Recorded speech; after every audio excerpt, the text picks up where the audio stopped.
Excuse me. I was just thinking about the subject of night terrors themselves. I was reading up on it earlier, and I thought that I knew the distinction between night terrors and sleep paralysis. I thought maybe night terrors were some sort of subset of sleep paralysis. Um, but as it turns out, from what I read, night terrors are when you awaken, not necessarily from a dream, but you just awaken and are momentarily gripped by this inconsolable fear. And you may sit up, you may flail around, and even look at anyone who may be there in the room with you and be unable to recognize them. Sufferers of night terrors often don't remember the episode the next morning. So, that's not something I've experienced. What I have experienced, though, is more accurately defined as sleep paralysis. That is when, during a certain period of sleep in which your muscles are very relaxed, very weak, you are roused from sleep and momentarily you can't move. And for whatever reason, for however long this lasts before your strength returns, when you're in this sort of in between period of waking up, you have the distinct sense that someone is in the room with you, someone threatening.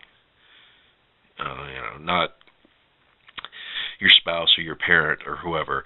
It's someone who shouldn't be there, an intruder. So there's this, you're gripped by this feeling of terror, and you also can't move. But sleep paralysis,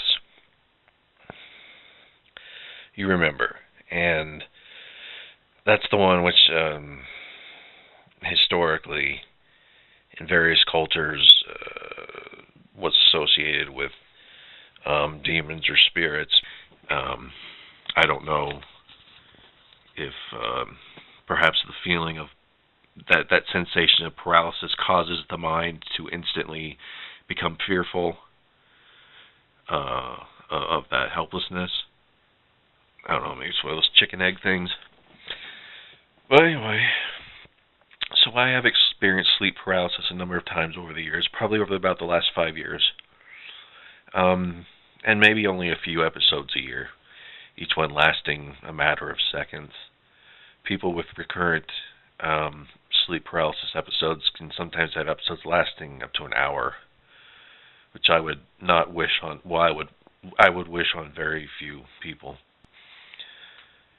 And it does always involve the theme of or the vision of a shadowy, sort of indistinct individual. You can't really make out any details of their face or their clothing, but they are standing right beside the head of my bed, towering over me, and always on the right side, which is weird because I usually sleep on the left. And it's always comes from the right side. I guess maybe that's where subconsciously I would expect someone. The last episode that I had, which was less than a month ago, I'm questioning whether or not it even was sleep paralysis, because I had a very distinct sense that I could not move and that someone was standing over me next to the bed. But I wasn't afraid because I was aware of the fact that it was sleep paralysis and that there wasn't anything there. Now, I don't know if that's because maybe at that moment of awareness I was more awake than I usually would be during an episode, or maybe it wasn't an episode at all. Maybe it was just a dream I had, from which I then woke up. And don't you hate those dreams where you have a dream where you're wherever you happen to be, whether you're sleeping in a chair or a bed, and you have a dream that you're there and something happens, and then you wake up and you're still there. And so it takes a second to shake that off. And it can be really disconcerting. I was reading this Calvin Hobbes the other night, where he's in bed, he's tossing and turning, and he's miserable because he's exhausted, but he cannot fall asleep. And then he hears his mom's voice telling him it's time to get up. He says, it can't be, I just went to bed. I haven't slept at all. And then he wakes up, and it's morning, and he realizes that he was just dreaming about being up all night. And I'm sure we all had that happen. You're dreading work or school, and you wake up from a dream like that, and you really do feel like you haven't slept. So dreams are I don't know if anyone's ever tried lucid dreaming.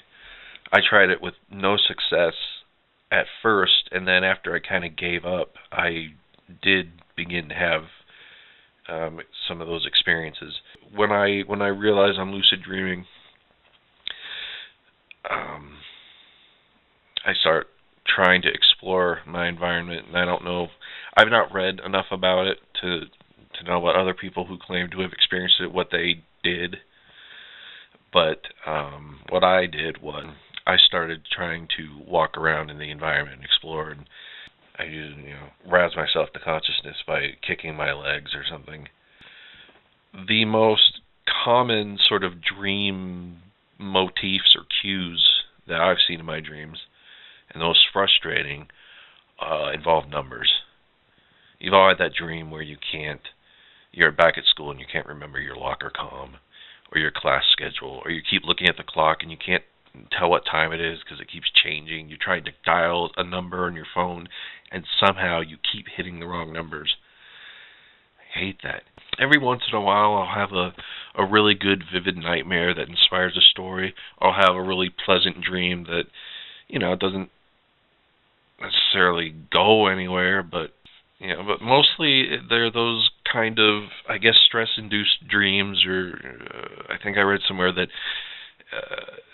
having all of those issues with numbers in your dreams has something to do with control issues. Far be it from me